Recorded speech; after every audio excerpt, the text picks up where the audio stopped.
Plus internet if you have a phone as well. There we go.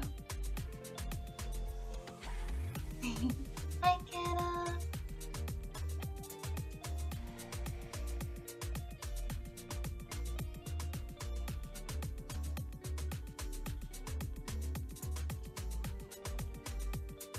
Oh.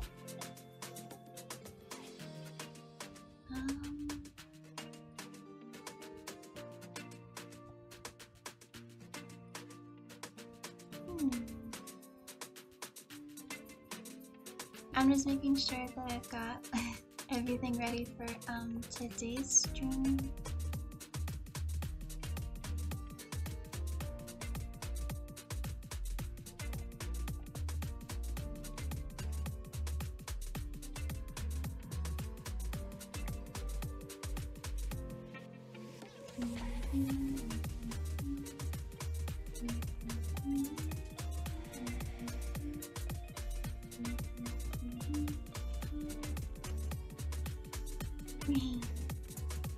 I figured out how to keep the starting screen on. I am slowly figuring out how to get everything correct. Yeah. I don't really know how long I should keep the starting screen on though. I'm gonna make sure. I guess I can use it to like check and make sure I have everything open instead of spending 10 minutes acting silly in front of you guys. Oh. Yeah.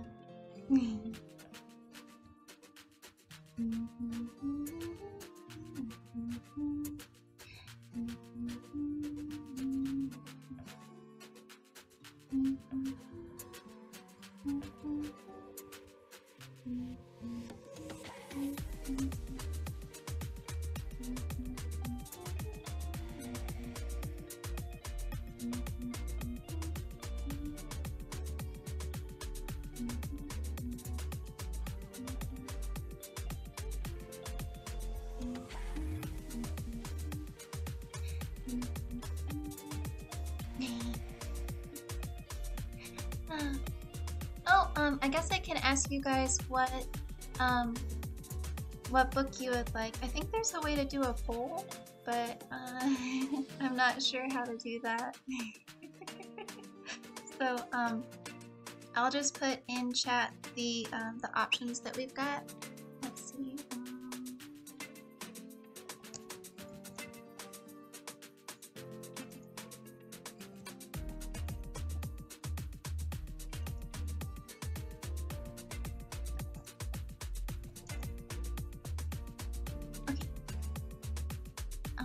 But yeah, so we've got 3 different options there.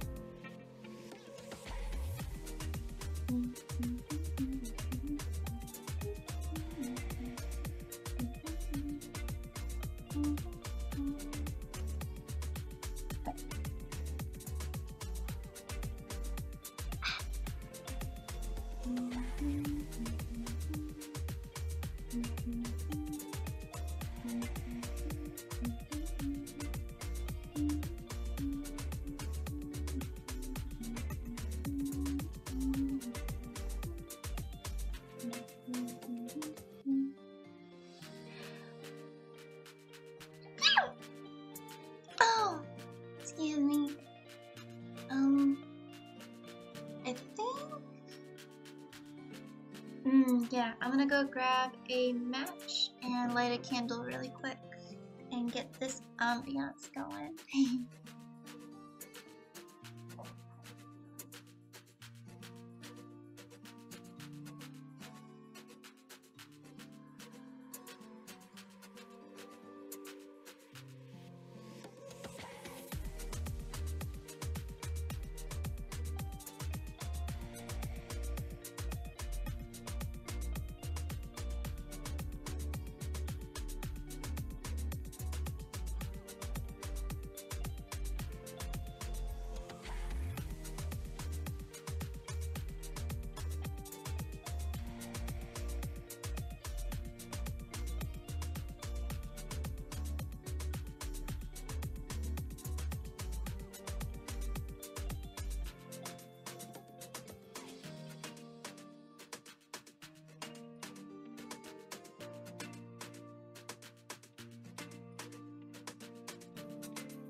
Okie dokie.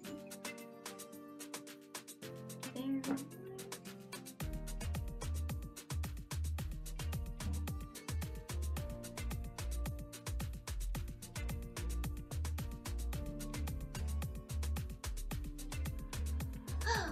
Okie dokie. Alright, I'm back. And let's see. We've got, okay, yeah. So Wizard of Oz, Alice in Wonderland, or Sherlock Holmes. And I got other books that we could read, but those are the three that I've got downloaded and able to share currently.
Okay, Bunny.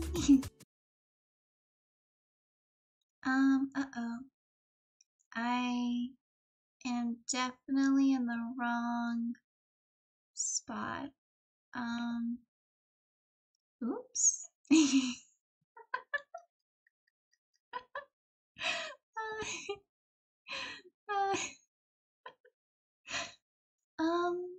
Let's see.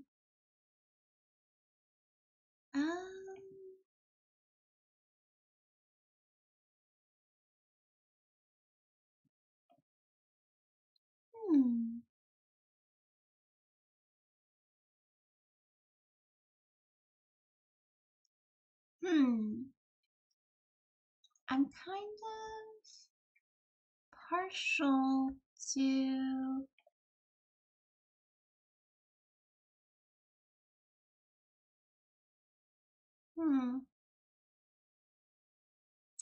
let's see. Maybe I can go like that, and then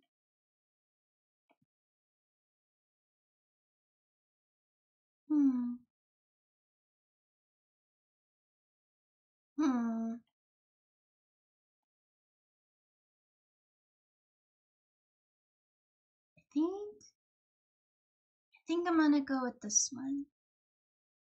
Yeah, I think I'm gonna go with this one. And then I'll just sit right here. Yay! Excuse me, young lady. No. Cinder, did you do that?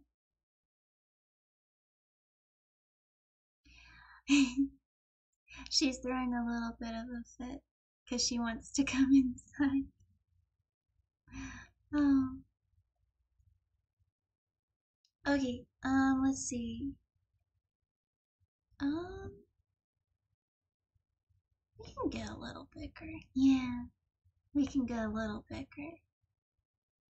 Yeah. And then I think I can get bigger on this one too. Yay.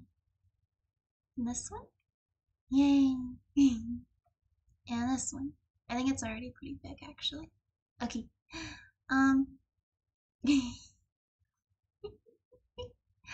Hi you guys. Hi Cinder. I'll be right back.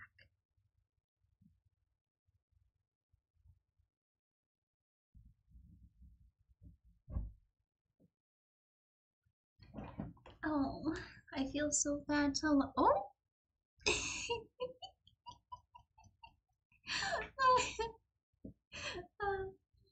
Having a stroke this early into stream? Couldn't be me.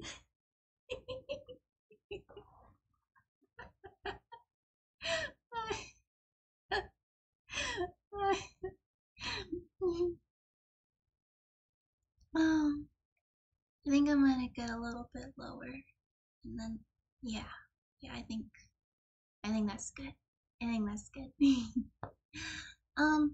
Okay.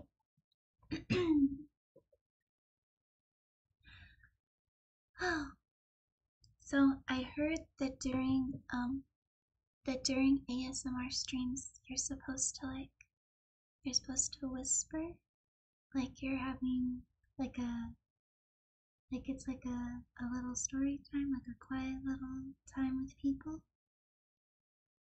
I don't know how this will go. This will be my first one with you guys, so if I start to sound weird or if the audio sounds really, really bad, make sure you let me know, okay? Okay, I actually think that I might be able to do some funny voices for the Wizard of Oz, actually, so I think we should do that one. I think it'll be fun. Okay, good. I was worried that if I scrolled it wouldn't be able to pick up. Okay, before we begin, I want to say thank you to the amazing people who helped create this story. I love Wizard of Oz. I think it's really great. I know that Baum is kind of a bit of a contentious author. I know that some people have mixed feelings about his work, but I think that there are some really great messages in it, and I think that it's like a fun little, I like Wizard of Oz. I think it's like a fun little story, and I think that he's a really, really great author, so, yeah.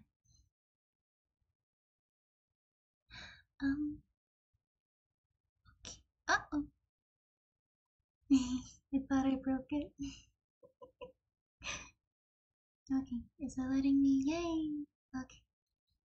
I also got all of my books off of Feed Books. It's a free public domain book downloader, and I think that it's a really great source for people who can't easily go to the public library, or if you don't have access or you don't know how to get to your public library's website, you can use them.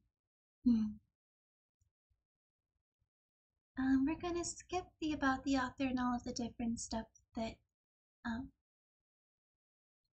they have. Did you guys actually know that the Wizard of Oz is like a whole book series? Because I found that out. I think in college when I had to read about this. But yeah, okay. This is your last chance to go get anything to drink, or grab a comfy stuffy, or get a pillow, or get yourself nice and comfy and warm.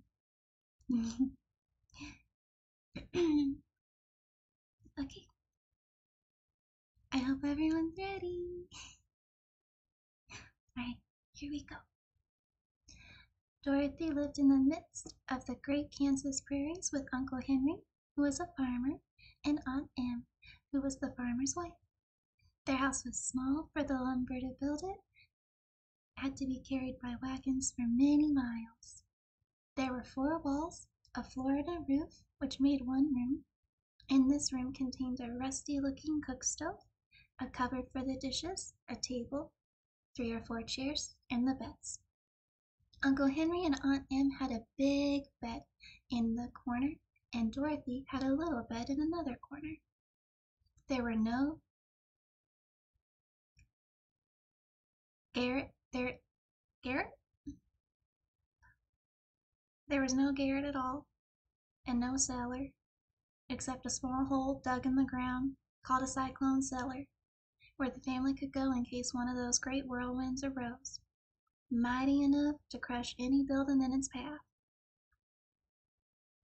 Am I crazy? I think a garret is something that we don't have anymore. Oh. Oops.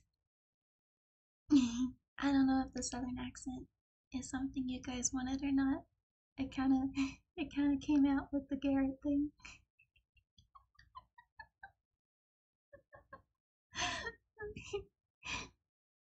Well, she is from Kansas. You know what? I'm gonna go with it. I'm gonna go with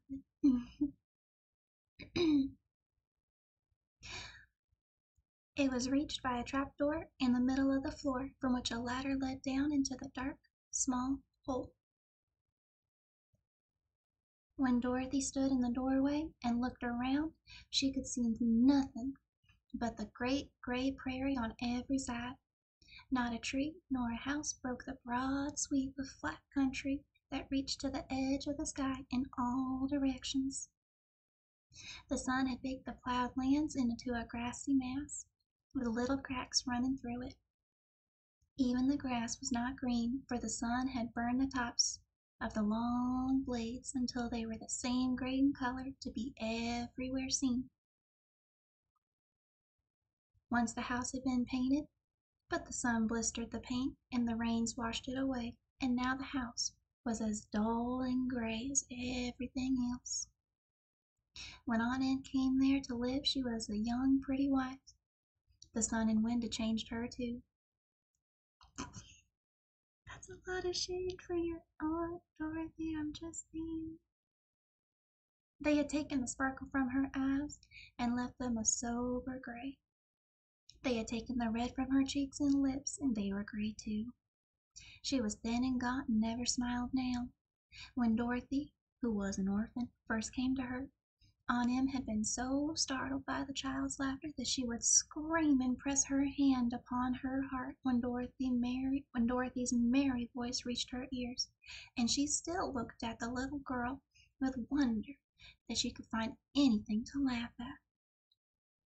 I know. My goodness gracious. This is almost as bad as JK with Harry's aunt, Petunia. Also, if you guys don't like the country accent, you'll just let me know, okay? I don't know what it is, but my voice registers deeper in it, which I think is kind of fun. Uncle Henry never laughed. He worked hard from morning till night and did not know what joy was.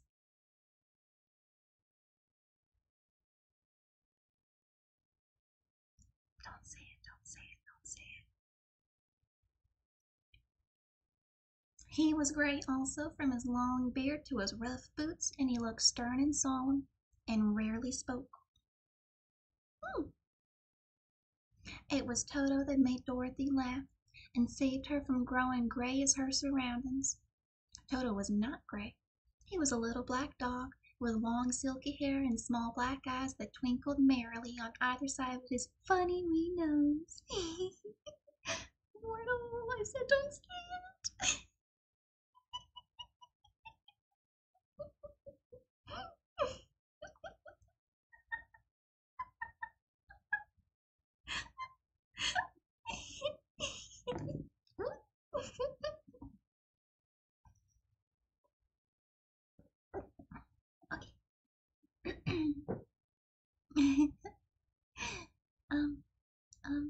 From his funny wee nose, Toto played all day long, and Dorothy played with him and loved him dearly.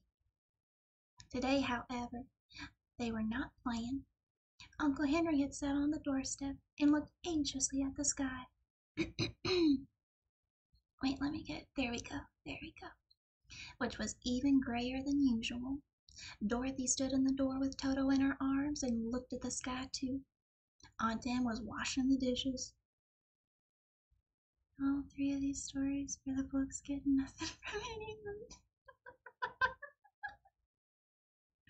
I mean, yeah, like, for Alice in Wonderland, I think what was her name? The Duchess? I'm pretty sure she wasn't doing anything. And now Aunt Em's not doing anything. And Sherlock Holmes, he's never... I think he's too pretentious. Now, Mr. Watson, on the other hand, that's a man you can depend on. Being able to put up with all of Sherlock's crap? Whew, what a man.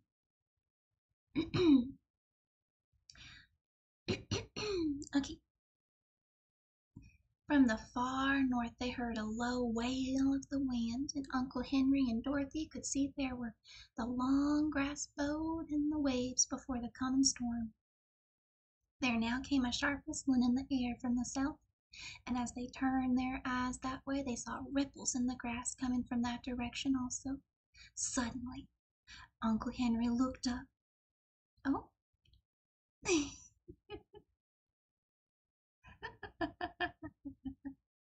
Yeah, that's true.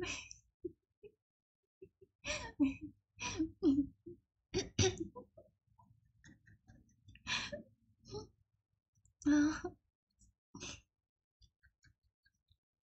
Okay.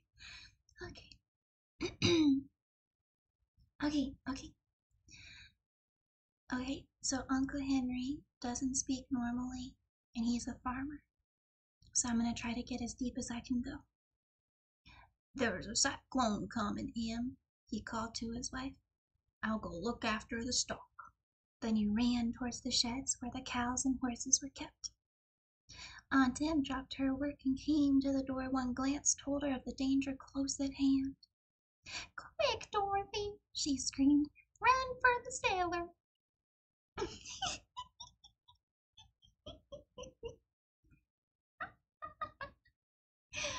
Oh, hi.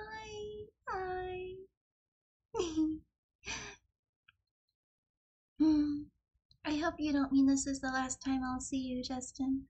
Although, I guess I'll have to make it a good one if it is.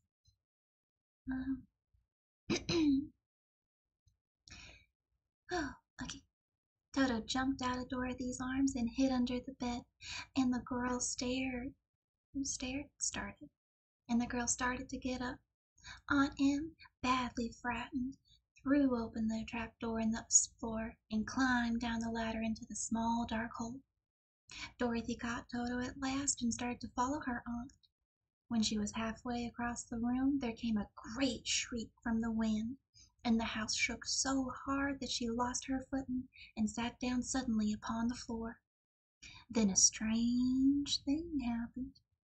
Oh, congratulations! I hope you have fun. Take lots of pictures, especially of the alligators.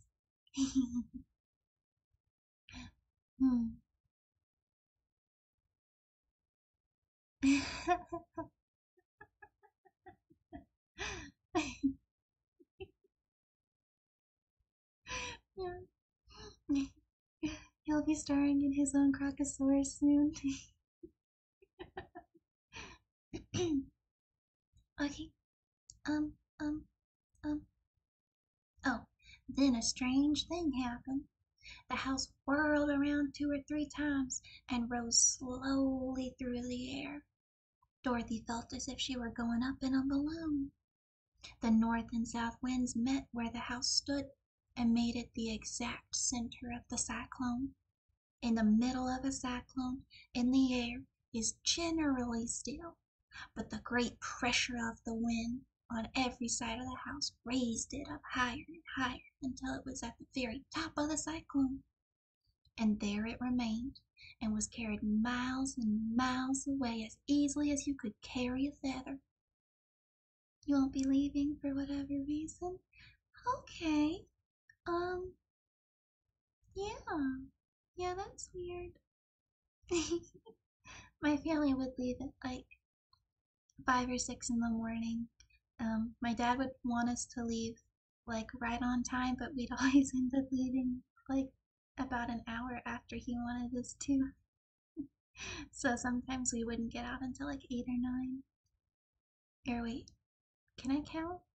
7 or 8, that's better.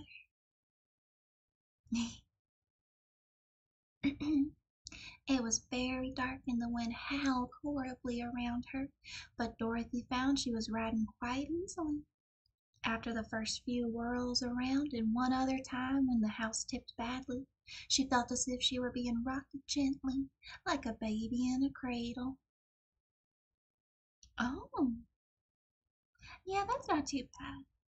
I'm um I'm also in the South, so I think that my family would probably make the trip before.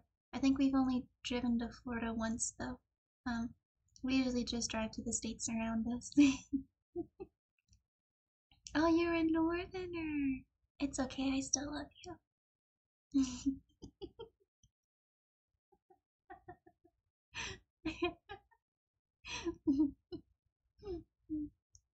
um, like a baby, yeah. Toto did not like it. He ran around the room, now here, now there, barking loudly. But Dorothy sat quite still on the floor and waited to see what would happen. Once Toto got too near the open trap door and fell in, and at first the little girl thought she'd lost him. But soon she saw one of his ears sticking up through the hole, for the strong pressure of the air was keeping him up so that he could not fall. She crept to the hole, caught Toto by the ear, and dragged him into the room again, afterward closing the trap door so no more accidents could happen. Oh, yeah, you're still a northerner, but that's okay. Like I said, you're awesome, Justin. I'll forgive you. Yeah, you're probably a good northerner. After all, Crow is a good northerner, so. um, um, Hour after hour passed away, and slowly Dorothy got over her fright, but she felt quite lonely, and the wind shrieked loudly all about her that she nearly became deaf. At first she had wondered if she would be dashed to pieces when the house fell again, but as the hours passed and nothing terrible happened, she stopped worrying and resolved to wait calmly and see what the future would bring. At last she crawled over the swaying floor to her bed and lay down upon it, and Toto followed and lay down beside her. In spite of the swaying house and the wailing wind, Dorothy closed her eyes and fell fast asleep. And that'll be the end of our stream, you guys. It was a short one, huh? I'm just kidding, I'm just kidding. We can do another chapter.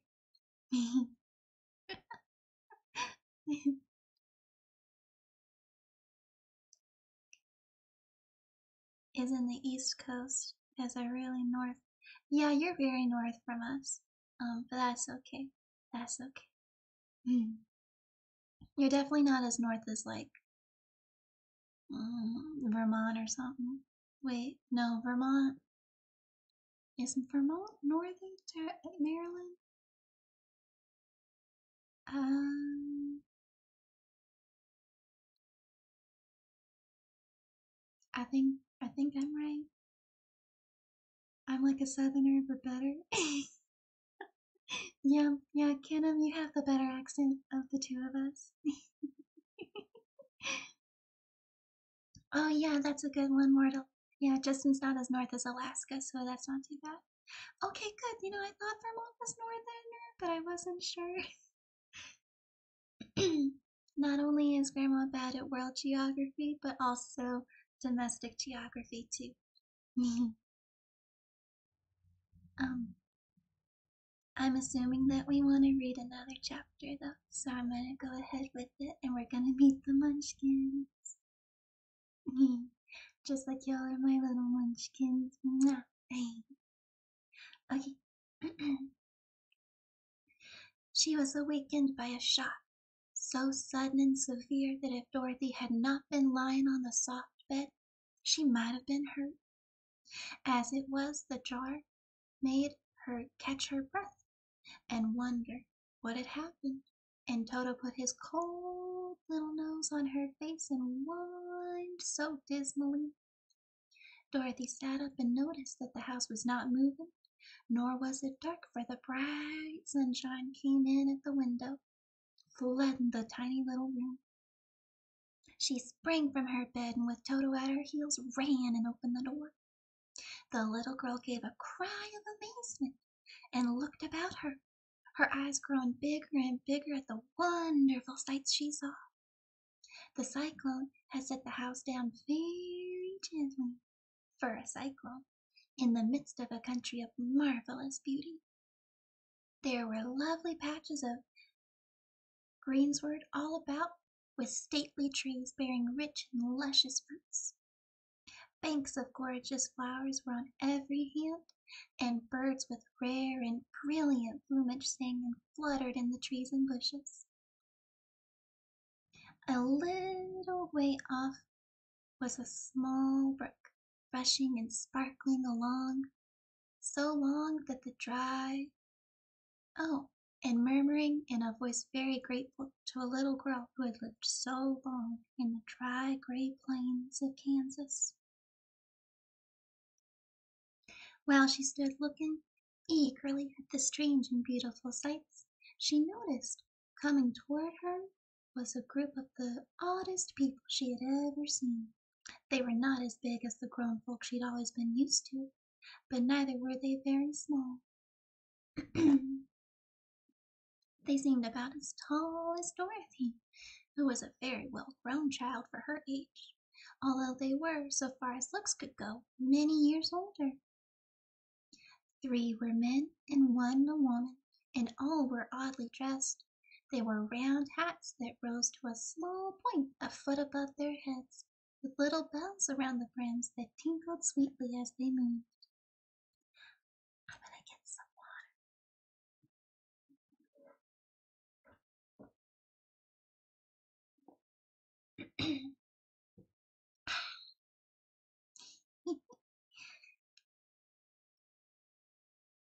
Uh-oh, tinkled as they moved.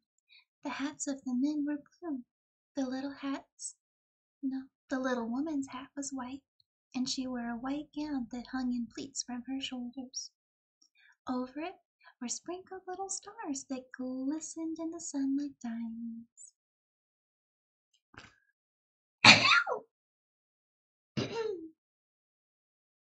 I'm so sorry about that. I think this was supposed to be a ASMR stream, but I think I'm a little too loud for it.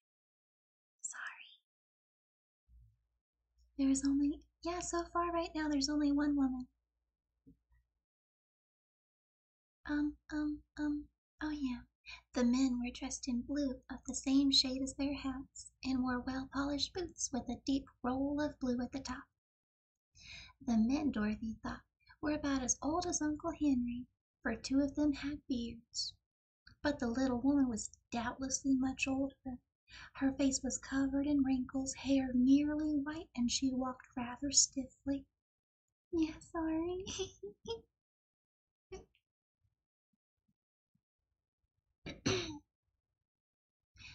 Oh, I don't think I can whisper for 2 hours straight, you guys. I might have to make this not an ASMR stream.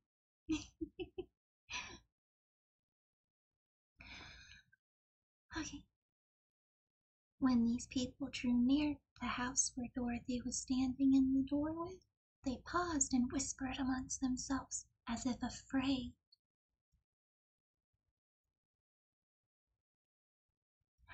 But the little woman walked up to Dorothy, made a low bow, and said in a sweet little voice, "You are welcome, most noble sorceress, to the land of the Munchkins. We're so grateful for you to have killed the wicked witch of the East, and for settling our people free from their bondage."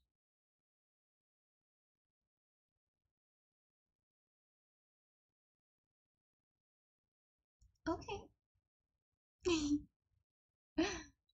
Dorothy listened to the speech with wonder.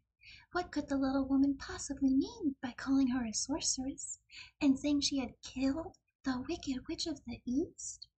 Dorothy was an innocent, harmless little girl who had been carried by a cyclone many miles from home, and she had never killed anything in all her life. But the little woman evidently expected her to answer, so Dorothy said with hesitation, "You are very kind, but there must be some mistake. I've not killed anything. Your house. Your house did anyway, the little woman replied with a laugh. And that is the same thing. See? She continued, pointing to the corner of the house. There are her 2 feet, still sticking out from under a block of wood. Maybe I should have bought helium booms for their voice. Helium booms. Helium balloons.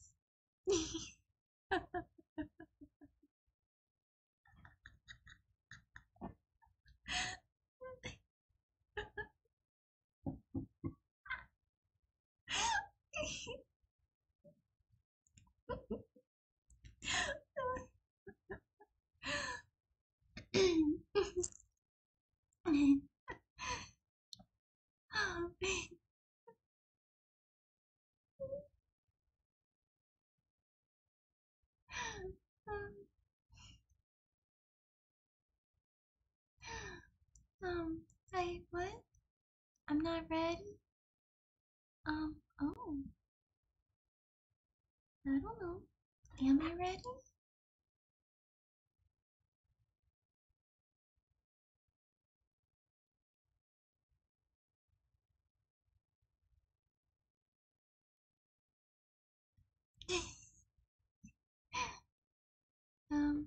I don't know. Maybe I am.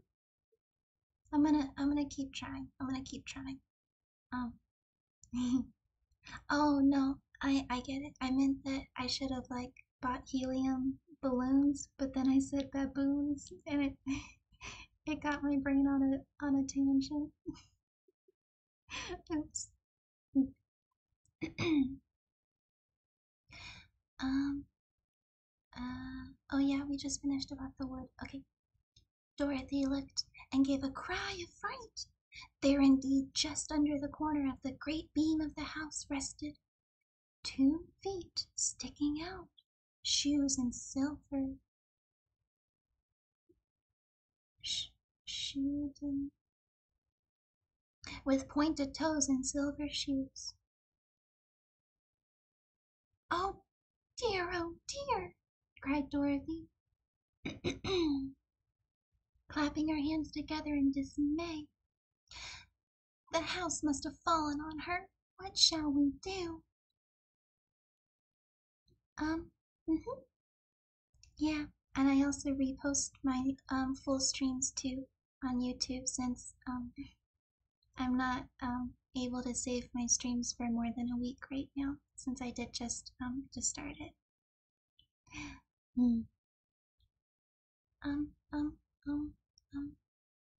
Oh dear, oh dear.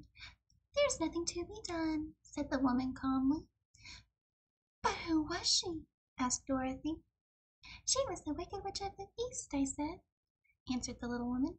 She has held all the Munchkins in bondage for many years, making them slaves for her day and night. Now they are all set free, and are grateful to you for the favor. Who are the Munchkins? Robber shoes, I know they're silver. In this economy? Dorothy.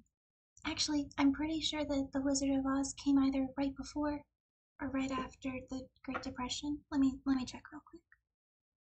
I think it was like a 1920s book.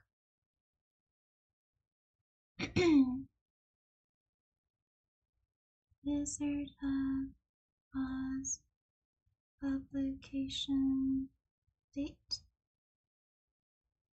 Oh, it was the 1900 exactly. Okay, so this is before the Spanish flu. This is before the Great Depression. This is before our economic boom in the 1920s. This is like just past, I think, one of the world wars.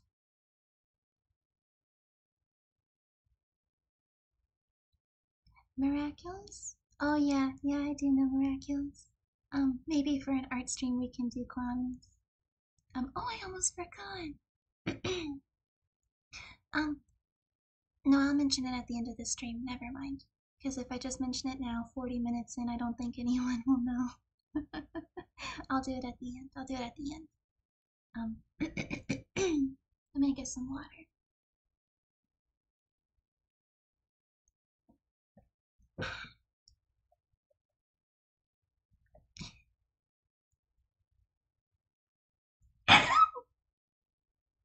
Oh my goodness. Oh my goodness gracious. I better not be getting sick one day before I go back to work, or I am going to be furious. Oh, thanks. Appreciate it. Who just finished speaking? Who are the Munchkins? Inquired Dorothy. They are the people who live in this land of the East, where the Wicked Witch ruled. Are you a Munchkin? No, but I am their friend, although I live in the land of the North. When they saw the Witch of the East was dead, the Munchkins sent a swift messenger to me, and I came at once. I am the Witch of the North. Wait, huh? Huh?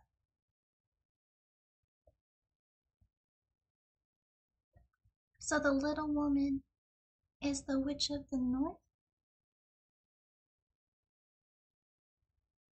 The movie has colored my perception of her.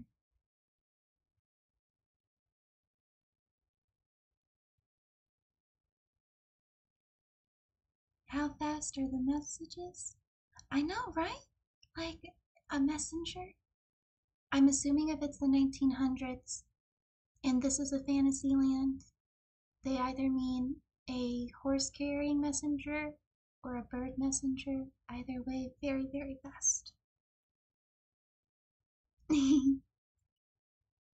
No, Ignis is like, he's like an akumatized person. He's not the ringleader. Although he'll want you to believe he is.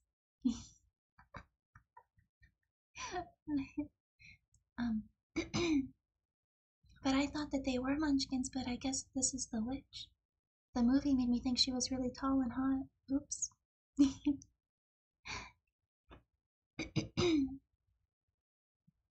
I am the Witch of the North. Oh, gracious, cried Dorothy. Are you a real witch? Yes, indeed, said the little woman. But I am a good witch, and the people love me. Oh my goodness gracious. And the people love me. I am not as powerful as the wicked witch who was ruled here, but I should have set the people free myself. People free myself. Set the people free myself. That's a mouthful. Oops. Oh no, Canon.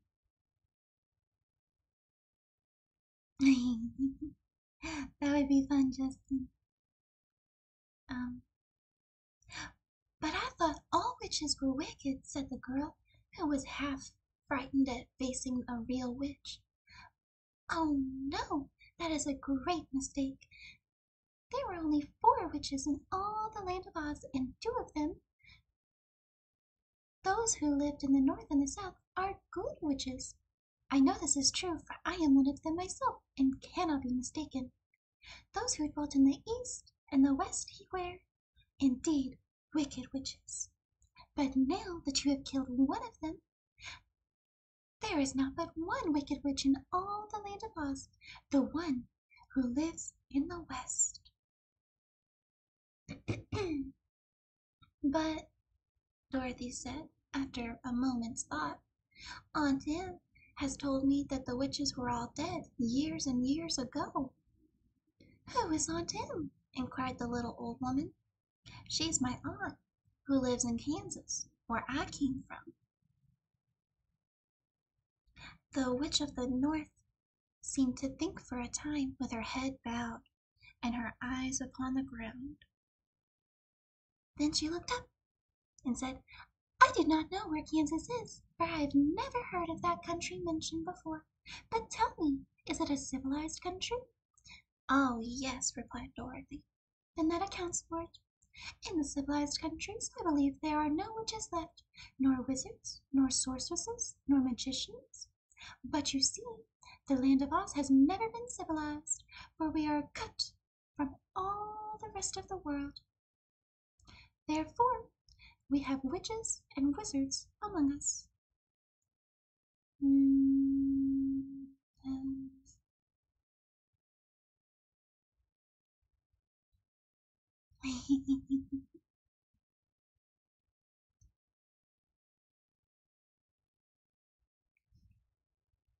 That could be fun. That could be fun. Yeah, yeah.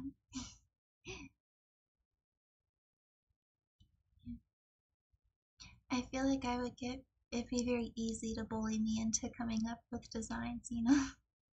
Like I don't think just Hakama, I feel like any supervillain could do it.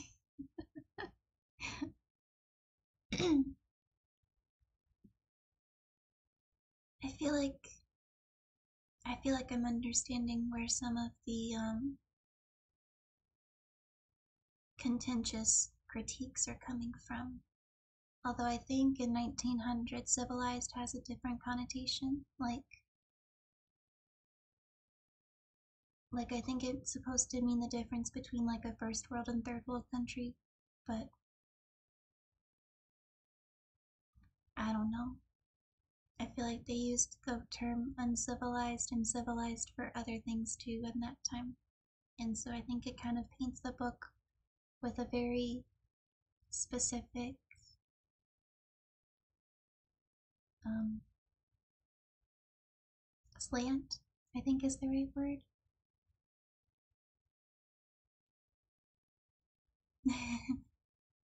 Yeah, that was funny.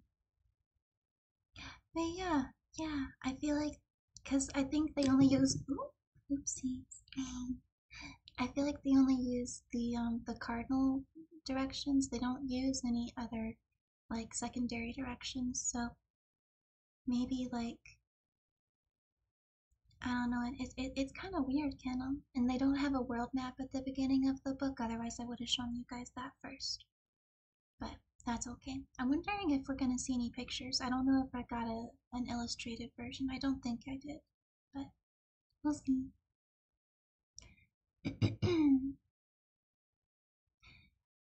Therefore, we still have witches and wizards among us. Who are the wizards? Asked Dorothy. Oz himself is the great wizard, answered the witch, sinking her voice to a whisper. He is more powerful than all the rest of us together. He lives in the City of Emeralds. Dorothy was going to ask another question, but just then the Munchkins, who had been standing silently by, gave a loud shout and pointed to the corner of the house where the witch had been lying. What is it? Said the little old woman, and looked and began to laugh. The feet of the dead witch had disappeared entirely, and nothing was left but the silver shoes. She was so old, explained the witch, that she dried up quickly in the sun.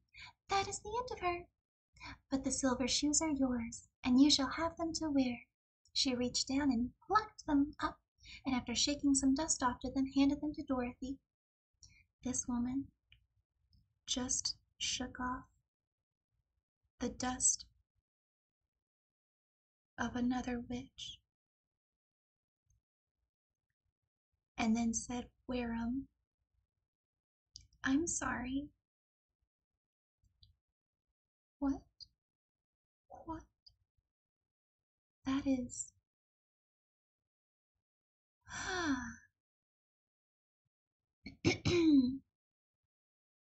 Oh yeah, the Miraculous movie.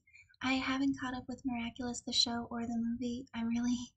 I got really into it, really obsessed with it, and then I stopped watching after I got sick of the fact of I mentioned during my debut I can't stand will they won't they slow burn romance stories, and I just when I realized that the show was never gonna give us what we wanted, I was like, I can't keep watching this crap. But I know that it is really good too sometimes. Um Yeah, I feel like someone's made The Wizard of Oz an anime, or at least an animated cartoon series. Like someone's got to have done something with this. It's public domain, you know, right? Like I feel like maybe they're islands or something, and they're like connected by the brick road. Like the brick road's like some kind of bridge system or something. Because I can't imagine. But yeah, yeah. But yeah, no. Apparently, the witch was so old she turned to dust. Yeah.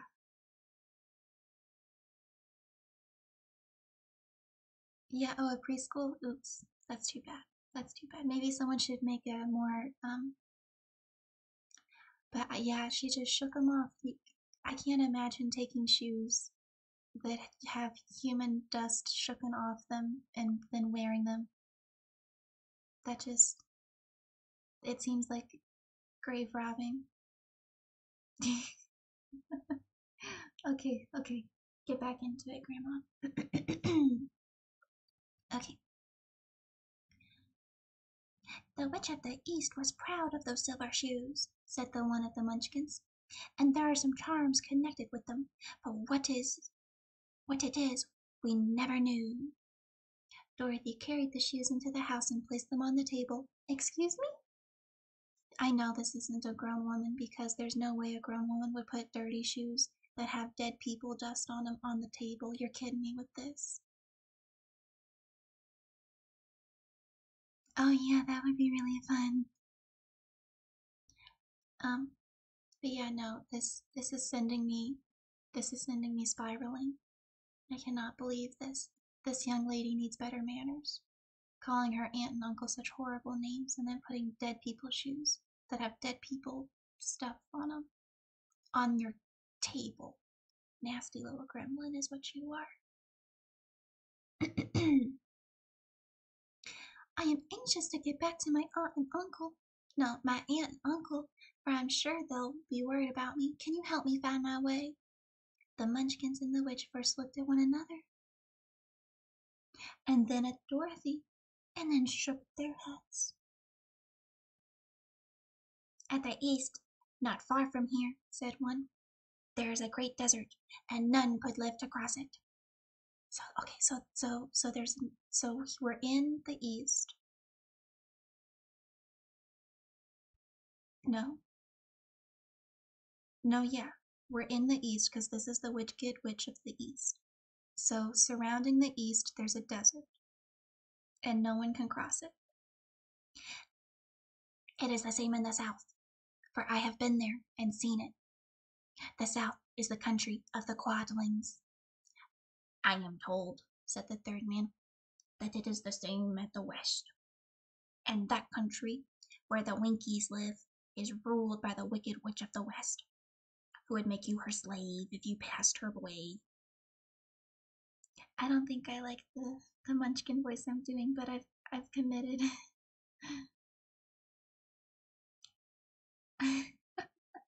There, it's an item drop.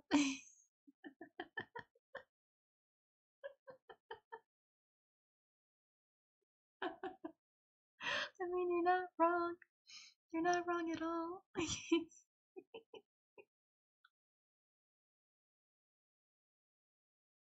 Can we redraw a Wizard of Oz as Grace's friends grown up?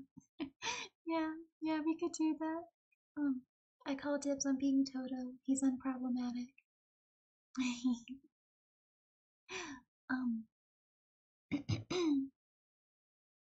Would make you her slave if you passed away.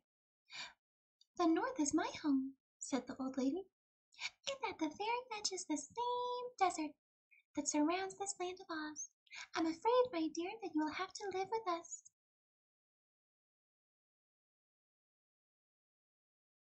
Did this woman just kidnap her?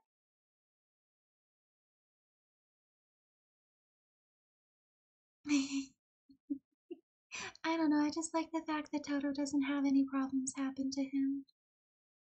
Like, I don't know, I feel like in the 1900s they wouldn't have killed the dog.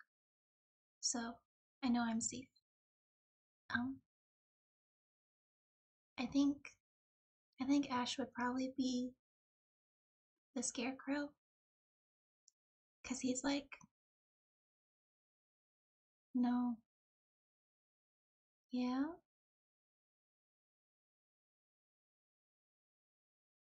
Shiloh? Oh, no. I see nothing.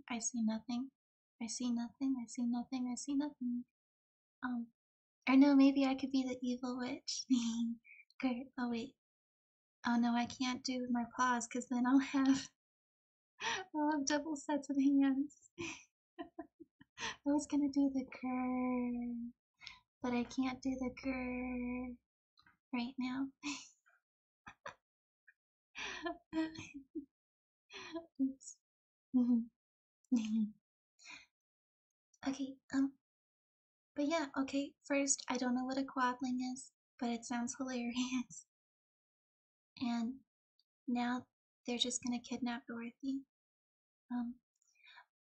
Dorothy began to sob at this, for she felt lonely among all these strange people. Her tears were No, her tears seemed to grieve the kind-hearted Munchkins, for they immediately took out their handkerchiefs and began to weep also. As for the little old woman, she took off her cap and balanced the pointed end on her nose while she counted 1, 2, 3, in a solemn voice, and at once the cap changed to a slate, which was written in big white chalk marks. Let Dorothy go to the City of Emeralds. The little old woman took the slate from her nose, and having read the words on it, asked, "Is your name Dorothy, my dear?" "Yes," said the child, looking up and drying her eyes. "Then you must go to the City of Emeralds, and perhaps Oz will help you." "Where is the city?" asked Dorothy. "It is the exact center of the country, and is ruled by Oz, the great wizard I told you of." "Is he a good man?" inquired the girl anxiously. "He is a good wizard. Whether he is a man or not, I cannot tell, for I have never seen him." "You're telling a little child to go meet a strange man you've never met in a city?" "This old granny is making grannies have a bad name." "There is no Shiloh." Yep. This is Bossing to say. There is no Shiloh. There is no war. The Fire Nation are friendly.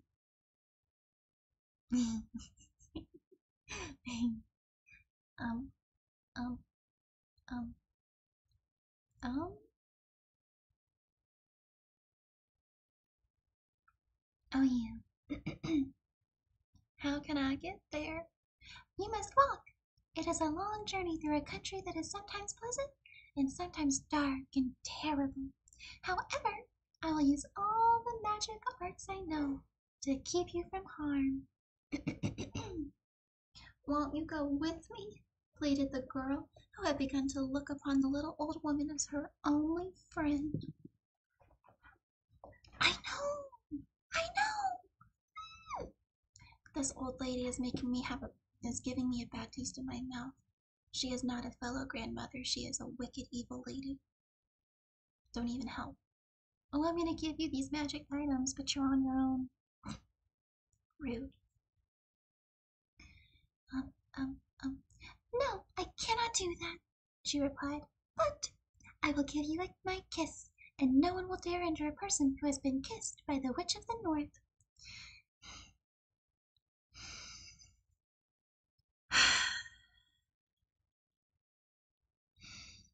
I am calm. 1, 2, 3, 4, 5. Okay, I'm calm.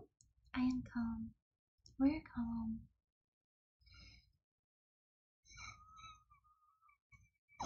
Okay, alright. I know. This young lady is just being put through the ringer. And this witch is not a nice girl, I can tell. She's like a cult leader or something. She came close to Dorothy and kissed her gently on the forehead. Where her lips touched the girl, they left a round, shiny mark, as Dorothy found out soon after. "The road to the City of Emeralds is paved in yellow brick," said the witch, "so you cannot miss it. When you get to Oz, do not be afraid of him, but tell your story and ask him to help you. Goodbye, my dear." Then the three Munchkins bowed low to her and wished her a pleasant journey, after which they walked away through the trees. The witch gave Dorothy a friendly little nod, whirled around on her left heel 3 times, and straightway disappeared, much to the surprise of little Toto, who barked after her long after she was gone. He had been afraid because he had been afraid to even growl while she stood by. But Dorothy, knowing her to be a witch, had expected her to disappear in just that way, and was not surprised in the least. This poor little girl. Let's see. Do we want to save the scarecrow? I think we want to save the scarecrow. Okay. Alright, I'm gonna take another sip.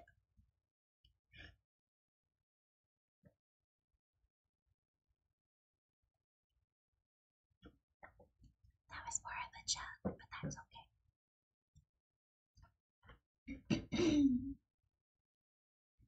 Okay. When Dorothy was left alone, she began to feel hungry. So she went to the cupboard and cut herself some bread, which she spread with butter. She gave some to Toto, and taking a pail from the shelf, she carried it down to the little brook and filled it with clear, sparkling water. Toto ran over to the trees and began to bark at the birds sitting there. Dorothy went to get him and saw that much delicious fruit had been hanging from the trees, and so she gathered some of it, finding it just what she wanted to help out her breakfast. I know. Like, she just saved you guys from your slave capture, your torturer, and you're not gonna, you're not gonna do anything. Like, okay. I feel like in the movies, they were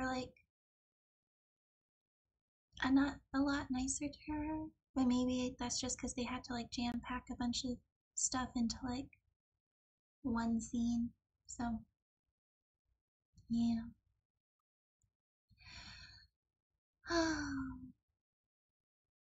Plus, I think it helps that in the movies, Dorothy's very clearly a teenage girl versus right now, where Dorothy is much younger in my mind.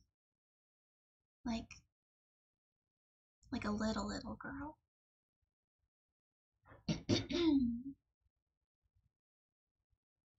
Then she came back to the house, and having helped herself and Toto to a good drink of the cool, clear water, she set about making ready for the journey to the city of emeralds.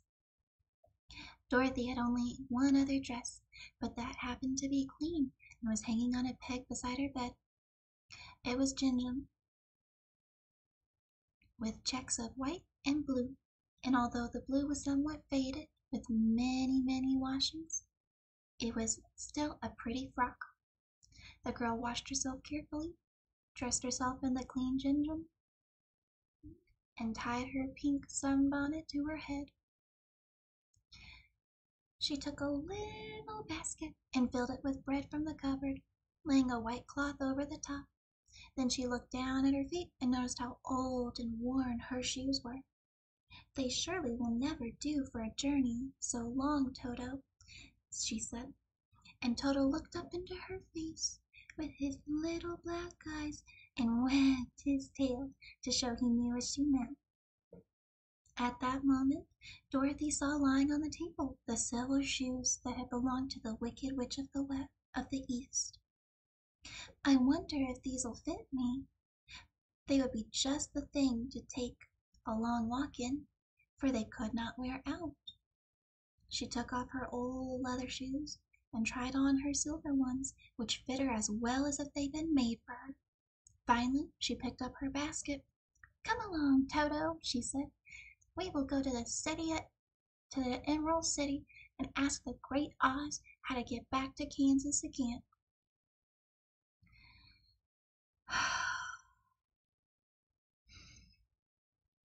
This young lady has clearly never learned that you don't do that. No.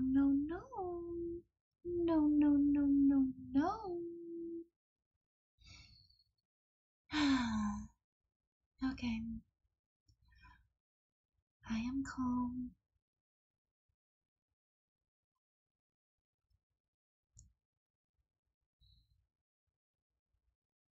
What?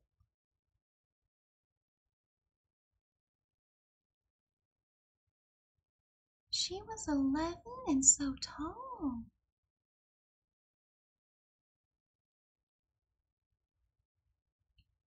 I know, kid, this is so messed up.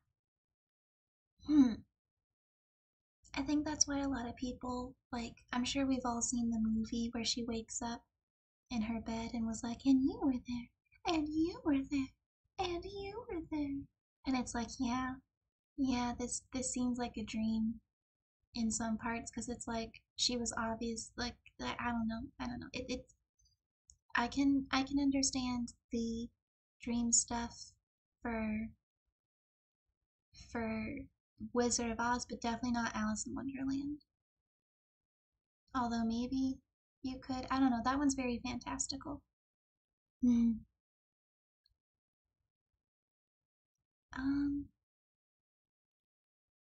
Yeah, never mind? Okay, never mind.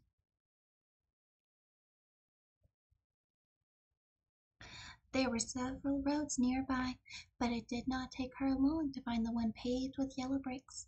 Within a short time she was walking briskly down towards the Emerald City, her silver shoes tinkling merrily on the hard yellow roadbed. The sun shone bright and the birds sang sweet, and Dorothy did not feel nearly so bad as you might think a little girl who would have been suddenly whisked away from her own country and set down in the midst of a strange land should. Yeah, I think you're just supposed to suspend your yeah. It's a children's book. I shouldn't be I shouldn't be thinking too hard about it.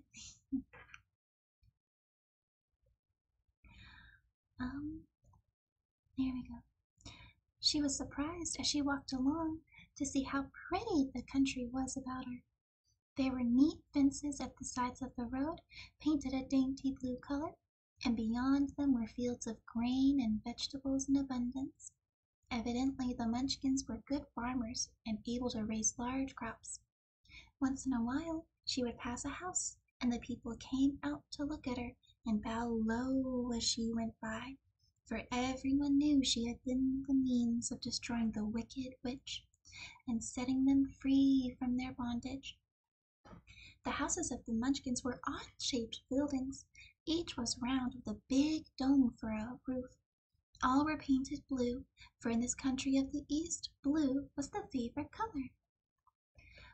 Toward the evening, when Dorothy was tired with her long walk and began to wonder where she would pass the night, she came to a house rather larger than the rest. On the green lawn before it, many men and women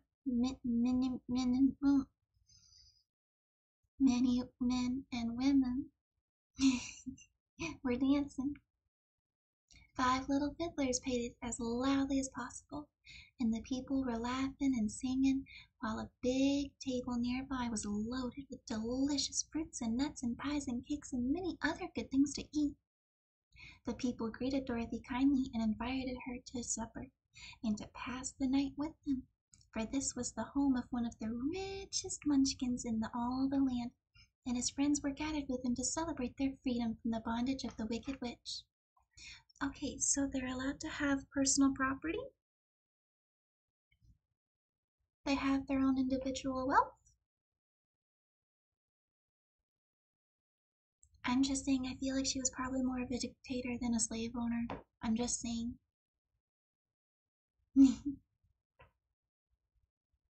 Dorothy ate a hearty supper and was waited upon by the rich Munchkin himself, who was named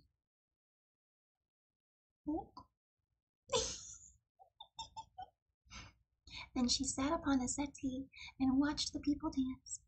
When Oak saw her silver shoes, he said, "You must be a great sorceress."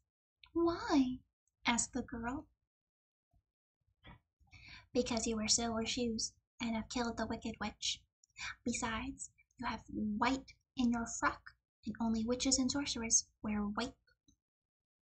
"My dress is blue and white checked," said Dorothy, smoothing out the wrinkles in it. "It is kind of you to wear that," said Book. "Blue is the color of the Munchkins, and white is the witch color, so we know you are a friendly witch." Dorothy didn't know what to say for this, for all the people seemed to think her a witch, and she knew very well she was only an ordinary little girl who had come by the chance of a cyclone into a strange land. When she had tired of watching the dancing, Polk led her into the house, where he gave her a room with a pretty bed in it. The sheets were made of blue cloth, and Dory slept soundly in them till morning, with Toto curled up on the blue rug beside her. She ate a hearty breakfast, and watched a wee munchkin baby, who played with Toto and pulled his tail and crowed and laughed in a way that greatly amused Dorothy. Toto was a fine curiosity to all the people, for they had never seen a dog before. What a terrible existence to live. How far is the Emerald City? I do not know, for I have never been there. It is better for people to keep away from Oz, unless they have business with him. But it is a long way to the Emerald City, and it will take you many days. The country here is rich and pleasant, but you must pass through the rough and dangerous places before you reach the end of your journey.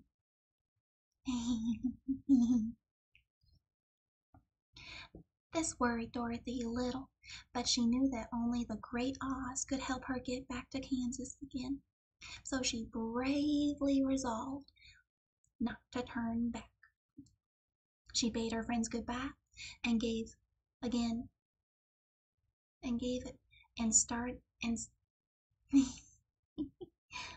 she bade her friends goodbye and again started along the road of yellow brick.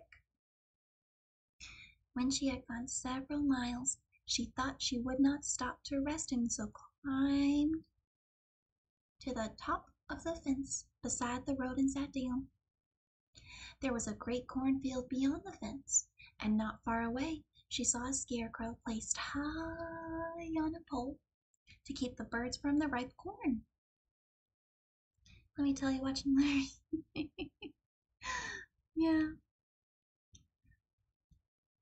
Yeah, it was definitely a trip.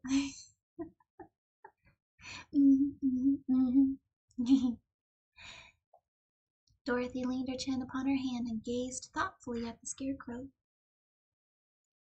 Its head was a small sack stuffed with straw, with eyes, nose, and mouth painted on it to represent a face.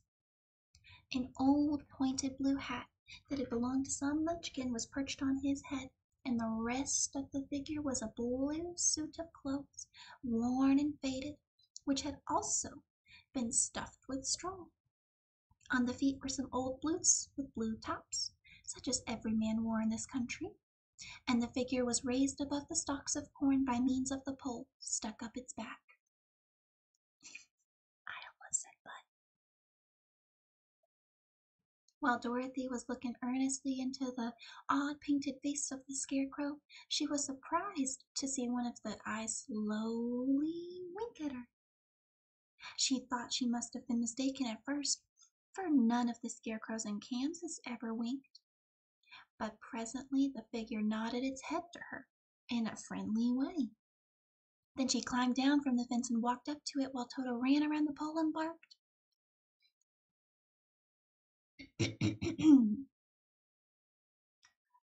Good day, said the scarecrow in a rather husky voice. I don't think I can do a husky voice. My Seth-the-Roni is really good at those, but I don't think I can do it. Did you speak? Said the girl in wonder. Certainly, said the scarecrow. How do you do? I'm pretty well, thank you, said Dorothy politely. How do you do? I'm not feeling well, said the scarecrow with a smile, for it is very tedious being perched up here night and day to scare away crows. Can't you get down? Asked Dorothy. No, for this pole is stuck up my back. If you'll please take away the pole, I shall be greatly obliged to you. Dorothy reached up both arms and lifted the figure off the pole. For being stuffed with straw, it was quite light.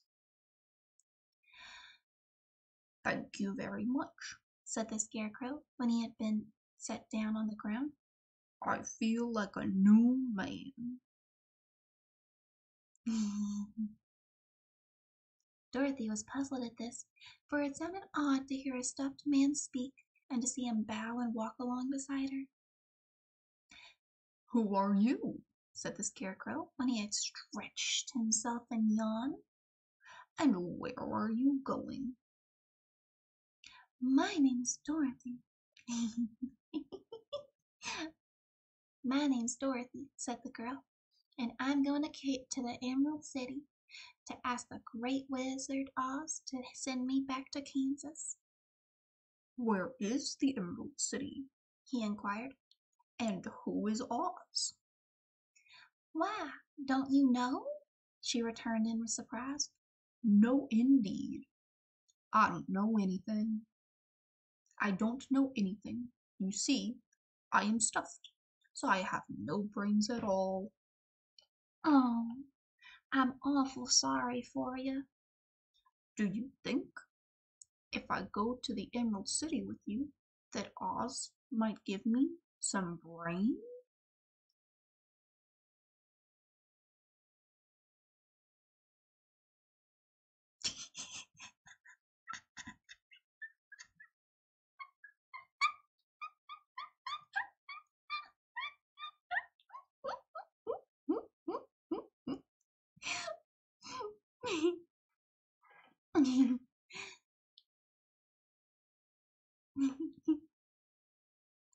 "I'm not laughing about anything, I promise."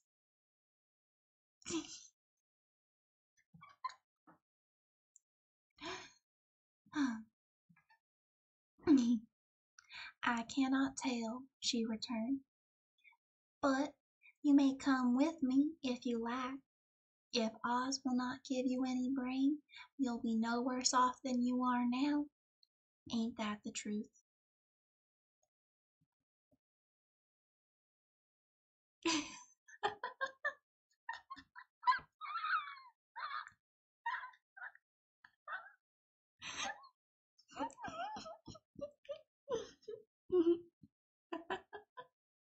Oh no. I'm gonna drink some water.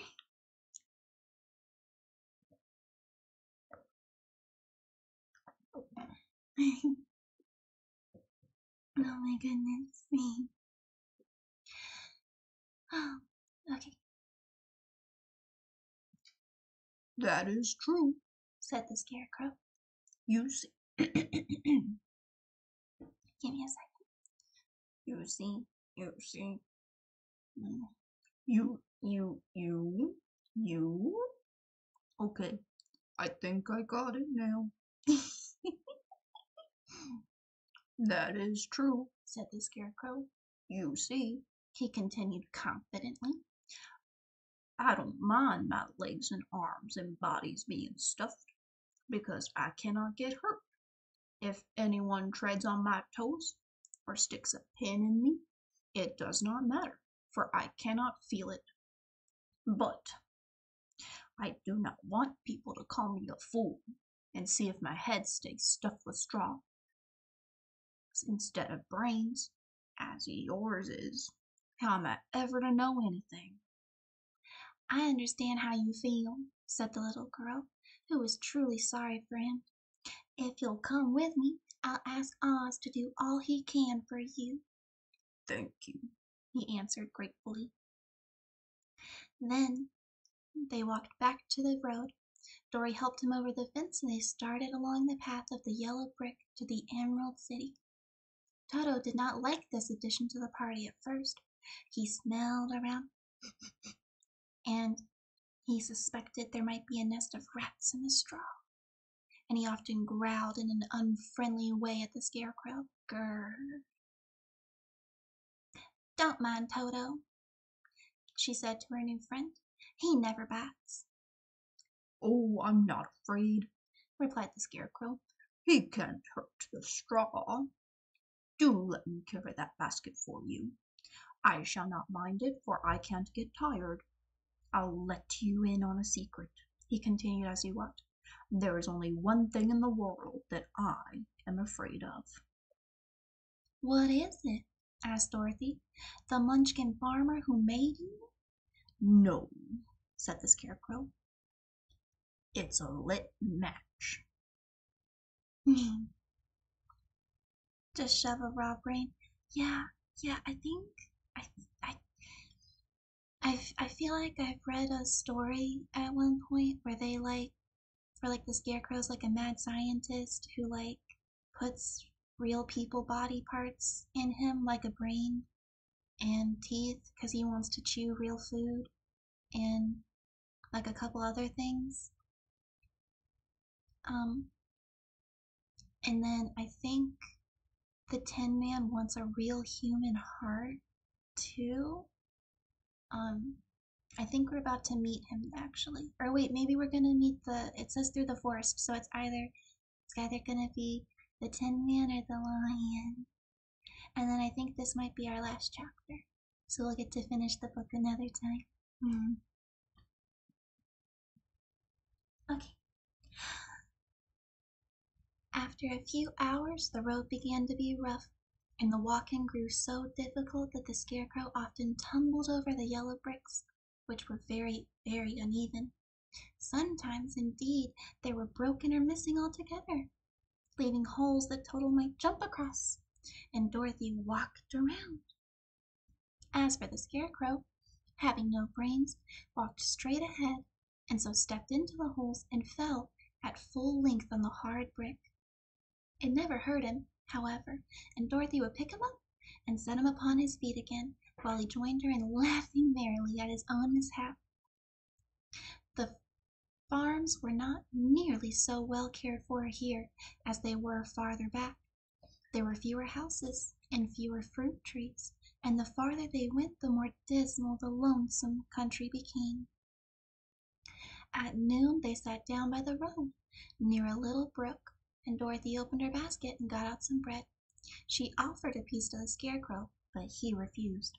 I'm never hungry, and it is a lucky thing I am not, for my mouth is only painted, and if I should cut a hole in it so I could eat, the straw I'm stuffed with would come out, and that would spoil the shape of my head. Okay.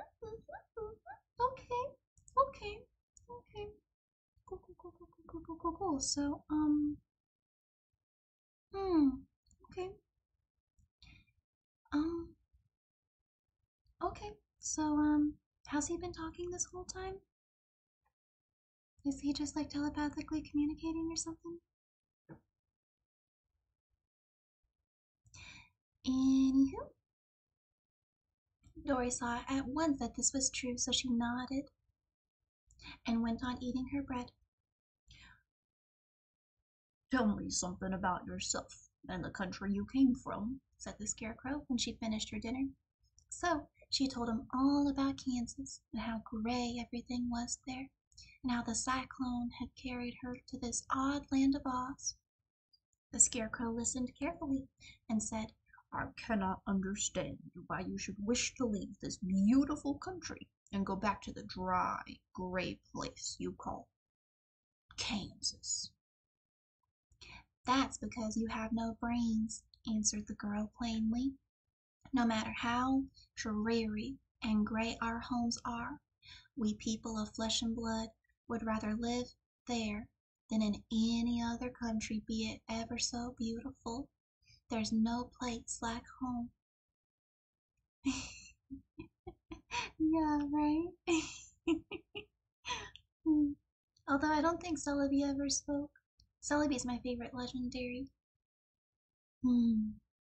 Although I guess Mew's a close second, but Celebi takes my heart. The Scarecrow sighed. Of course I cannot understand it. If your heads were stuffed with straw, like mine, you would probably all live in the beautiful places, and then Kansas would have no people at all.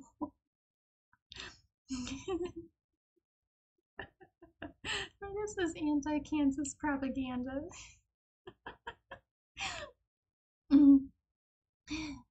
It is fortunate for Kansas that you have brains. Won't you tell me a story while we're resting? Asked the child. The child. The Scarecrow shook, looked at her reproachfully, and answered, My life's been so short, and I really know nothing whatever. I was only made day before yesterday. What happened in the world before that time's all unknown to me. Luckily, when the farmer made my head, one of the first things he did was paint my ears so I could hear what's going on. There was another munchkin with him, and the first thing I heard was the farmer saying, How do you like those ears?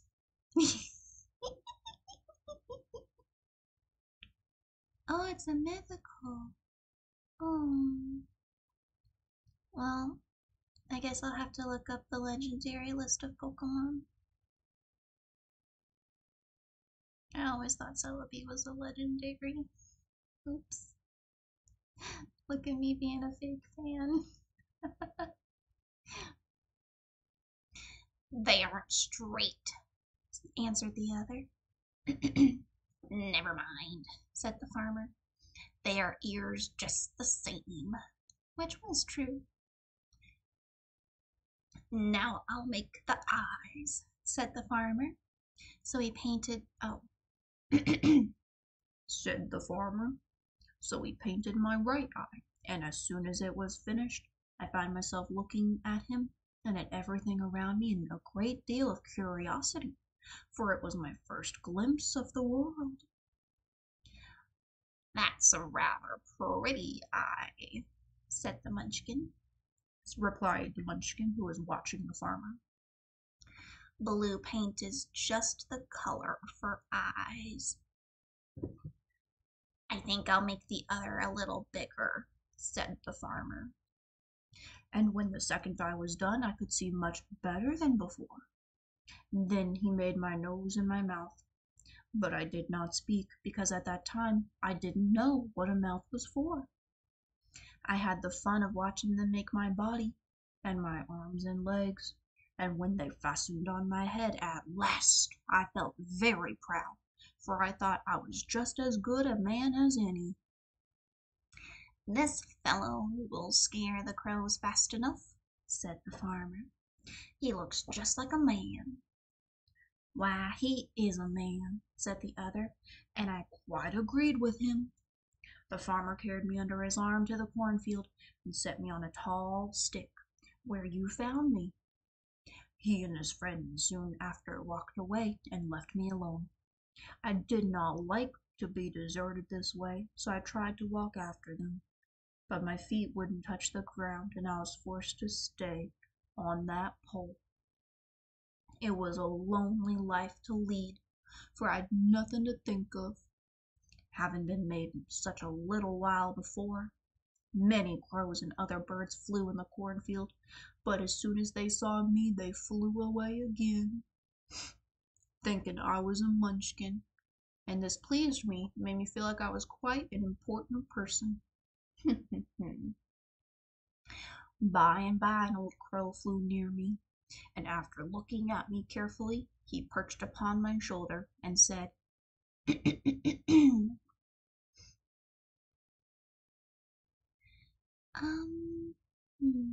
I think I'm gonna do a lighter voice because I don't think the darker ones are gonna be good for my throat.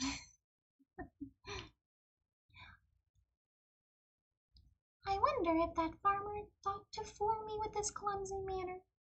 Any crow of sense could see that you are only stuffed with straw. Then he hopped down at my feet and ate all the corn he wanted. The other birds, seeing he was not harmed by me, came to eat the corn too, so in a short time there was a great flock of them all around me. I felt sad at this, for it showed I was not much of a good scarecrow at all. But the old crow comforted me, saying, If you only had brains in your head, you would be as good a man as any of them, and a better man than some of them. Brains are the only thing worth having. In this world, no matter whether one is a crow or a man. To be honest, the only difference is they're usually only available in events. Oh, okay. Okay. Yeah, I think he is. So he's probably like Dorothy size, because Dorothy said they were all the same size as her, but like proportioned like an adult.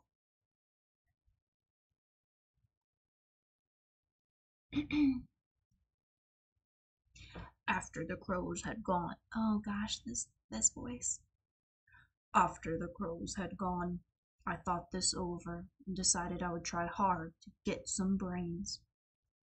By good luck you came along and pulled me off the stake, and from what you say, I am sure the Great Oz will give me brains as soon as we get to the Emerald City. Yeah. Hi, Lord. Mwah. We're doing story time. I sure hope so, said Dorothy earnestly, since you seem anxious to have 'em. Oh, yes, I am anxious, returned the Scarecrow. It is such an uncomfortable feeling to know one is a fool.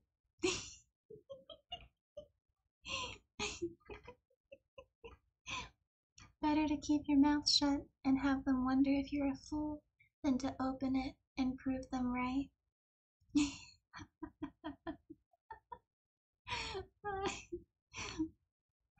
I don't know if y'all know that one, but I like that saying. It's really funny.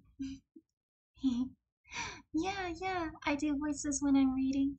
I did them when I was a preschool teacher and when I volunteered at the elementary school, and so it's just something I like doing. Although I will admit the deep voices are getting to my throat a little. I'm gonna drink some water again.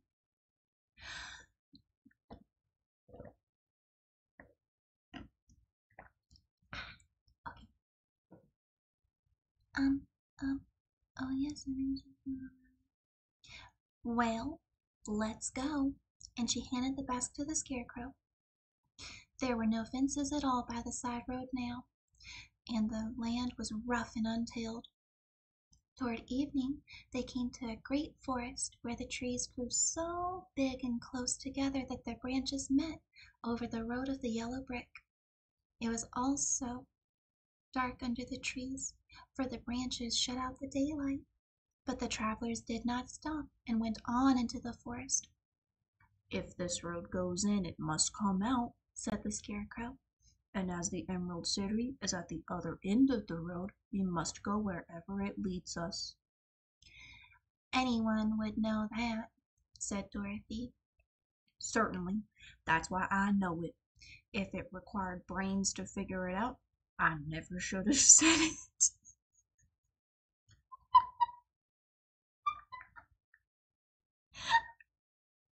Oh my goodness gracious. You heard that twice today? Oh, you must have seen your grandma earlier.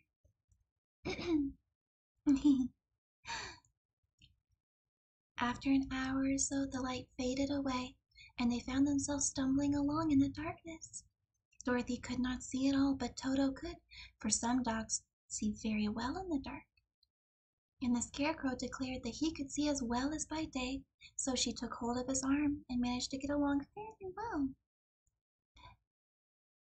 If you see any house or any place where we can pass the night, you must tell me, for it's very uncomfortable walking in the dark. Soon after, the Scarecrow stopped. I see a little college at college. I see a little cottage at the right side of us, built of logs and branches. Shall we go there? Yes, indeed, answered the child. I am very tired out.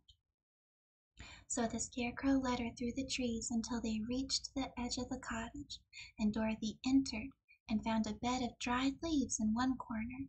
She laid down at once, and with Toto beside her, soon fell asleep. The Scarecrow, who had never tired, stood up in another corner and waited patiently until morning came. How very Edward Cullen of him. Hi, Justin. Hello. You made it just in time. We passed the treacherous forest and we are now gonna rescue the Tin Man. Yay! I liked his song in the movie, the original movie.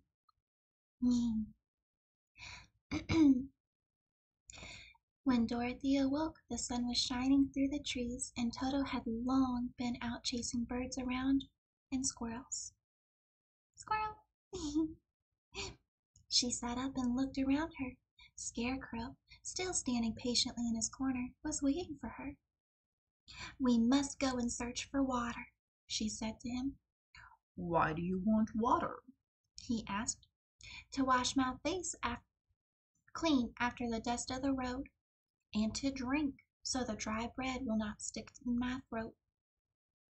It must be inconvenient to be made of flesh, said the Scarecrow thoughtfully, for you must sleep and eat and drink. However, you have brains, and it's worth a lot of bother to be able to think properly. You know, when he says brother, when he says bother, it makes me think of him as kind of Winnie the Pooh, but I don't think I could do a Winnie the Pooh voice. Oh, bother. Yeah, I don't think I could do it right. I don't think I could do it right. Can't wait to see what I sent. I know you sent the, I saw the meme of me being Spider-Man from Spider-Man 3. My voice can get that deep. Yeah, but it hurts like a heckity heck of a lot. So I'm gonna try a different voice when I get the Tin Man.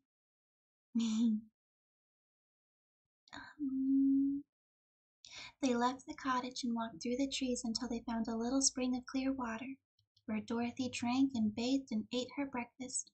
She saw there was not much bread left in the basket, and the girl was thankful the Scarecrow did not have to eat anything, for there was scarcely enough for herself and Toto for the rest of the day. Oh, yay! Yeah, I thought it was funny. I liked it a lot. I bet that's what I'm gonna dance like at the next party. When she'd finished her meal and was about to go back to the road of yellow brick, she started to hear a deep groan nearby. Oh. Yeah, I'm having fun. I'm having such a good time with you guys. What was that? Said the girl timidly. I cannot imagine, replied the Scarecrow, but we can go and see. Just then, another groan reached their ears, and the sound seemed to come from behind them. They turned and walked through the forest a few steps when Dorothy discovered something shiny, an array of sunshine that fell between the trees. She ran to the place and stopped short, with a little cry of surprise. Oh! One of the big trees had been parted and chopped through, and standing behind it with an uplifted axe in his hands was a man made entirely of tin. His head and arms and legs were jointed up on his body, but he stood perfectly motionless, as if he could not stir at all. Elsinore, there's something. Okay.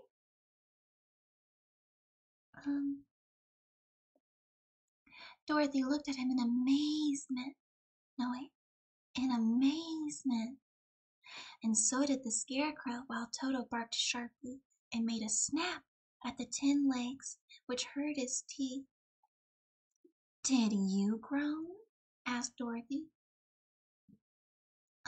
If he's made of tin, should he sound like a robot? Thanks, Justin. I'm gonna think he should sound like a robot.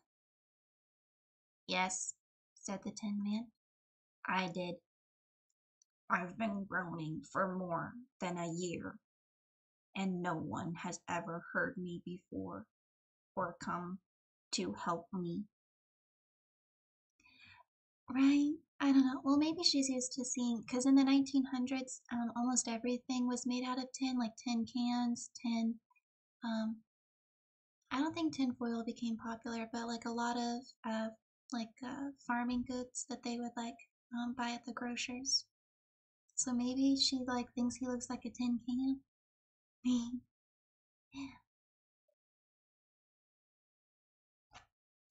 What can I do for you? She inquired softly, for she was moved by the sad voice in which the man spoke. Get an oil can and oil my joints, he answered. They are rusted so bad that I cannot move at all.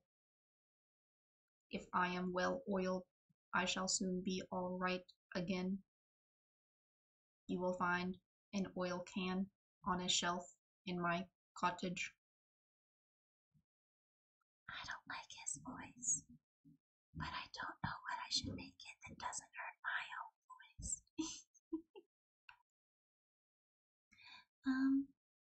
Dorothy at once ran back to the cottage and found the oil can, and when she returned, asked anxiously, "Where are your joints?"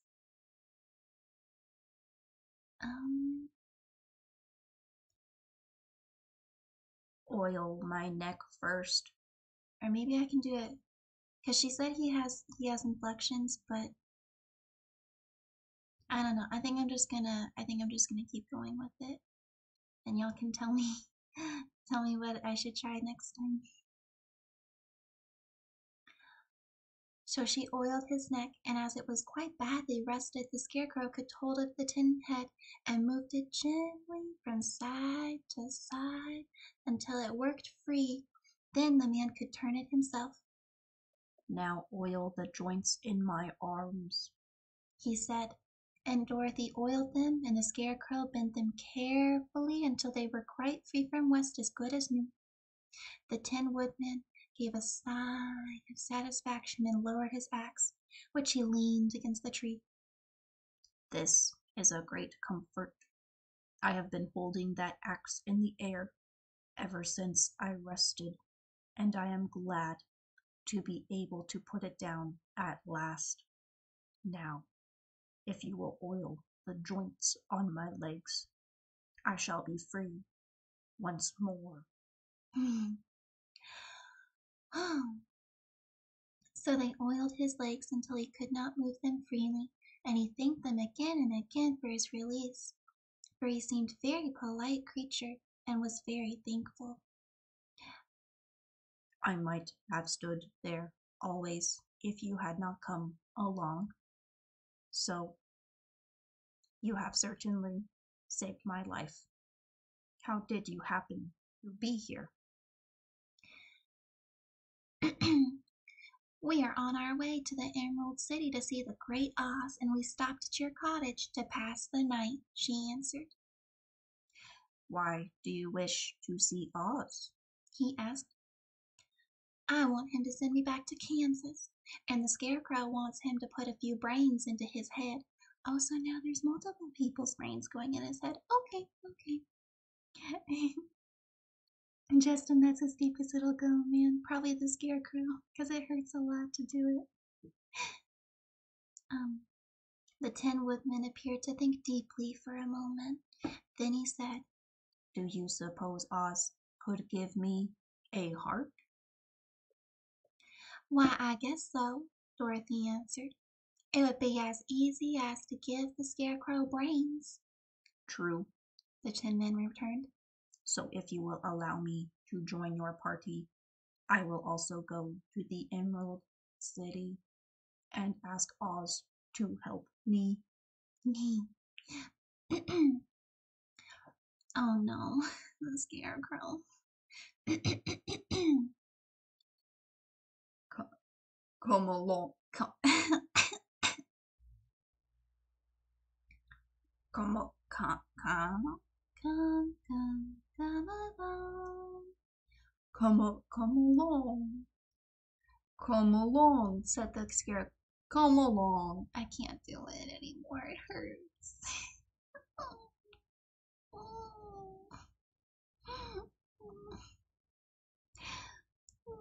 Yeah, it hurts. It hurts a lot to go too deep. Come along, said the scarecrow heartily, and Dorothy added that she would be pleased to have his company. So the Tin Woodman shouldered his axe, and they all passed through the forest until they came to the road that was paved with yellow brick. The Tin Woodman asked Dorothy to put the oil can in her basket. for if I should get caught in the rain and rust again, I would need the oil can badly. It was a bit of good luck to have their new comrade join the party, for soon after they begun their journey, they came to a place where trees and branches grew so thick over the road that travelers could not pass. But the Tin Woodman set to work with his axe and chopped so well that soon he cleared a passage for the entire party. Dorothy was thinking so earnestly that as they walked along that she did not notice when the scarecrow stumbled into a hole and rolled over to the side of the road. Why didn't you walk around the hole? asked the Tin Man. I don't know enough. I don't know enough, replied the scarecrow. Oh, he kind of sounds like a bimbo. Himbo? Head empty. That would be funny. Wait, did he? I think that's a meme. I think you're memeing me right now. Huh? I don't know enough, replied the scarecrow cheerfully. My head stuffed with straw, you know, and this is why I'm going to Oz to ask him for some brain. Oh, I see, said the Tin Woodman. But after all, brains are not the best thing in the world. Have you any? Inquired the scarecrow. No, but my head is quite empty. No, but once I had brains and a heart also. So, having tried them both, I should much rather have a heart. Yeah. And why's that? asked the scarecrow. I will tell you my story. And then you will know. So while they were walking in the forest, the Tin Woodman told the full story. Oh no, I gotta use the. Okay. I was born the son of a woodman who chopped down trees in the forest and sold the wood for a living. When I grew up, I too became a wood chopper, and after my father died, I took care of my old mother as long as she lived. Then I made up my mind that instead of living alone, I would marry so that I might not become lonely. There was one of the Munchkin girls who was so beautiful that I soon grew to love her with all my heart. Oh, ayo.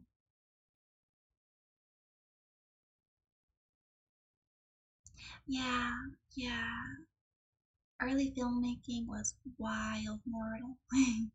There's also a time that I think they killed a real snake on set for a horror movie. Yeah, I don't understand this. It's fine. I'm gonna keep going. But the girl lived with an old woman who did not want her to marry anyone, for she was so lazy she wished the girl to remain with her to do the cooking and housework. So the old woman went to the Wicked Witch of the East and promised her 2 sheep and a cow if she would prevent the marriage. Thereupon the Wicked Witch enchanted my axe, and when I was chopping away at my best one day, for I was anxious to get a new house for my wife as soon as possible. The axe slipped and cut off my leg. This at first seemed a great misfortune, for I knew a one-legged man could not marry very well. Could not do well as a wood chopper, so I went to a tinsmith and had him make a new leg out of tin. The leg worked very well once I was used to it, but my action angered the wicked witch of the east, for she had not Oh, gosh darn this voice. for she had promised the old woman I should not marry the pretty Munchkin girl. When I began chopping again, my axe slipped and cut off my other leg. Again, I went to the tinsmith. Again, he made a leg out of tin. After this, the enchanted axe cut off my arms, one after another. But nothing daunted, I had them replaced with tin. The wicked witch of the east then made the axe slip and cut off my head. At first I thought that was the end of me, but the tinsmith happened to come along and made me a new head out of tin. I thought I had beaten the wicked witch and worked harder than ever, but I little knew how cruel my enemy could be. She thought of a new way to kill my love for the Munchkin maiden and made my axe slip again.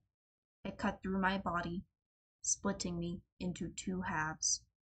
Once more, the tinsmith came to help me and made me a body of tin, fastening my tin arms and legs and head by means of joints so I could move around as well as ever. But, alas, I had now no heart, so that I lost all my love for the beautiful Munchkin maiden, and did not care whether I married her or not.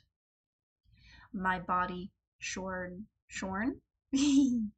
my body shone so bright in the sun that I felt very proud of it, and it did not matter now if my axe split, for it could not cut me.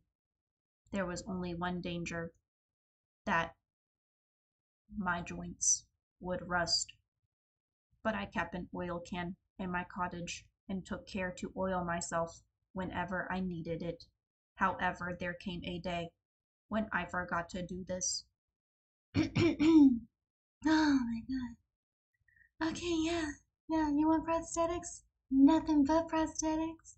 I bet it was Oprah. The tinsmith was Oprah. You get a leg, you get a leg, everybody gets a leg. Oh my god. Yeah. Honestly, that's such a great mindset to just, be like, okay, we've made quite the mishap, but it's okay, you guys. We'll just go get a new leg. He reminds me kind of like Emmett Cullen. He's like, oh, I lost a leg. That's fine. I can still get the honeys. Okay. Oh my goodness.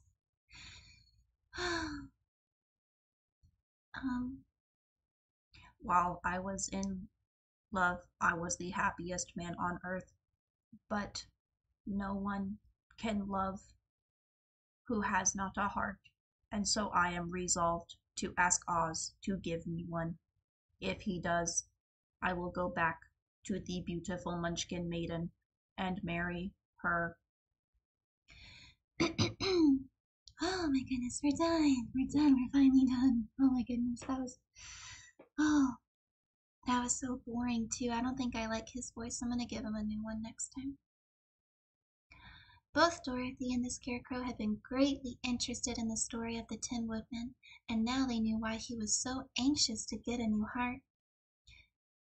All the same, said the Scarecrow, I shall ask for brains instead of a heart, for a fool would not know what to do with a heart if he had one.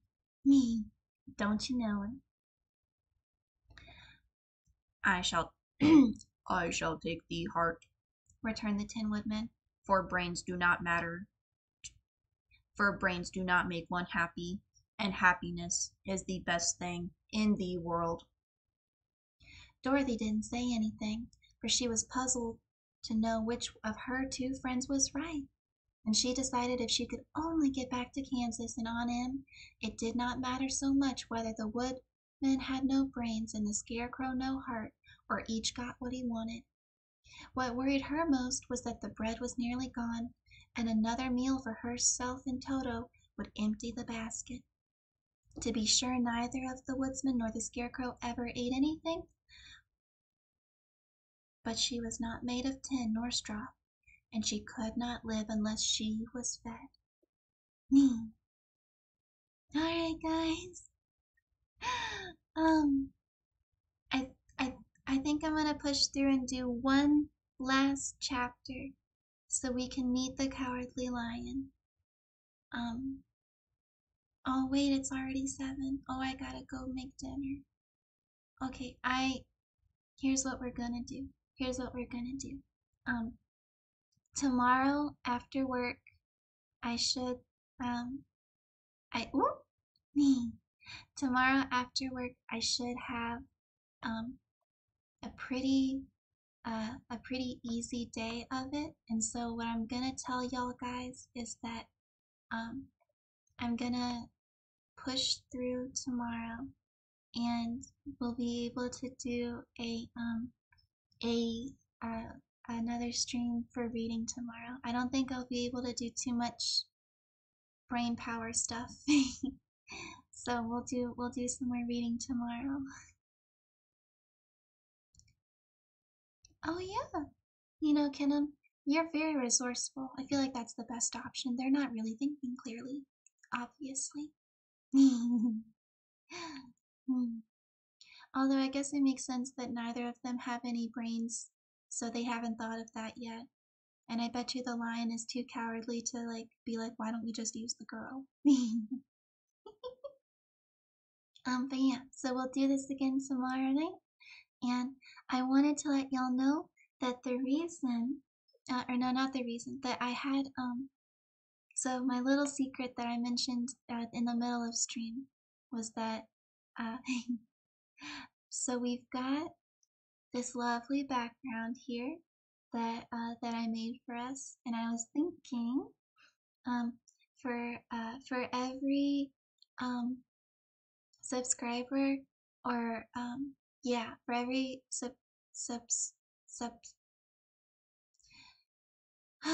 for every subscriber / follow we have, that we could right? Yeah, I think follow, because I don't need you guys to subscribe on Twitch or YouTube. So we'll say everyone who follows me on Twitch and subscribes on YouTube, the free things. You guys will DM me your favorite animal, and I'll draw a little stuffy for you guys to go in the background. And I think I've already got a couple people who have double dipped. Like, I think Bunny's double dipped, and I know Ash has and Ignis has. So I'll ask them what their favorite animals are, and they'll get a little stuffy. And we'll fill up the background with plushies. I think that could be really cute. So yeah, that's what we'll do. But yeah, if you don't, so Lord's also subscribed to me on YouTube, and I think Lord also follows me here on Twitch. So, so you just let me know. I think I'm gonna put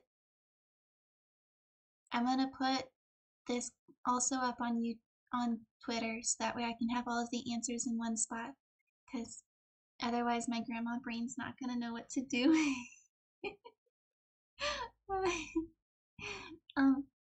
Yeah. So we'll go ahead, and I'm gonna see if there's any of my friends streaming right now. Let's see. Hayden is always streaming. Oh my goodness. Right now he's doing a horror movie.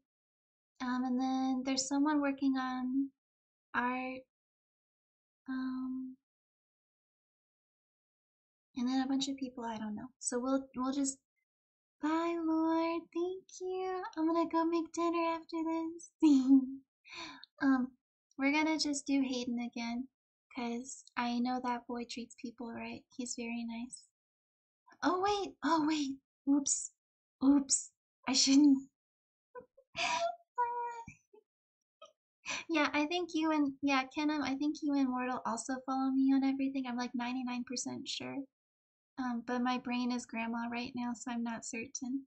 I'm gonna take away the background so y'all don't see my so y'all don't see everything.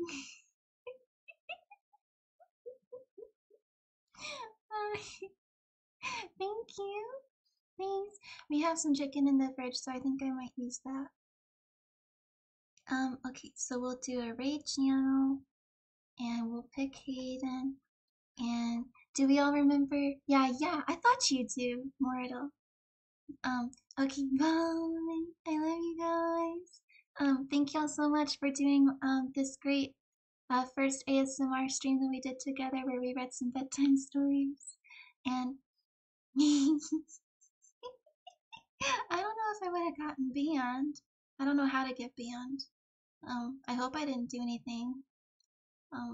Oops.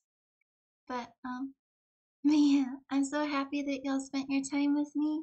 I'm so thankful to have such wonderful people in my life who are willing to spend time with me doing some like really relaxing and de-stressing things. So thank y'all so much. I love you. And we're also not here for a long time. So let's make it a fun time while we're here and let's leave this world better than we found it. I love y'all so much, and we're gonna be reading in. Uh-oh. Are we ready to read? I clicked the button, but I don't know if we're reading. Okay, we're ready. Here we go. Bye, y'all.